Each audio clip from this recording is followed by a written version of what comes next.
रायगड़ा पक्षर चलित वर्षर प्रथम बैठक अनुष्ठित हो जाइछि। बैठक में नूतन कमिटी सदस्य पर निर्वाचन प्रक्रिया अनुष्ठित होता। निर्वाचन अधिकारी भावे क्लबर आईन परामर्शदाता वरिष्ठ आईनजीवी मदन मोहन पाढ़ी एवं सहयोगी रितेश सावत उपस्थित थिले। वरिष्ठ आईनजीवी मदन मोहन पाढ़ी अध्यक्षतार निर्वाचन प्रक्रिया करा जाई सभापति साधारण संपादक और अन्यान्य कर्मकर्ता चयन करा जायथिला। प्रस्तावक और समर्थकों अनुसार एवं सर्वसम्मति क्रमे नूतन सभापति भावे संग्राम केशरी पट्टनायक, साधारण संपादक भावे वाई दामोदर, उपसभापति भावे शिवसाई बक्सीपात्र, संगठन संपादक भावे सुशांत प्रधान को चयन करा जायछि। सेहिभଳି जुग्म संपादक भावे सुशांत दास एवं कोषाध्यक्ष भावे सीमांचल पंडा को चयन करा जायछि।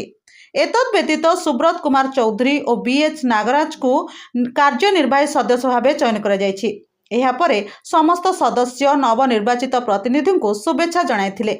एही बैठक में वरिष्ठ सांबादिक तथा पूर्वतन सभापति जोगेश्वर दास, पूर्वतन साधारण संपादक रंजन रथ, गोपरंजन बक्सीपात्र, बी श्रीनिवास, गोपाल अधिकारी, संतोष साहू, बालकृष्ण पट्टनायक, के नितिन चौधरी समेत अन्य समस्त सदस्य उपस्थित थिले।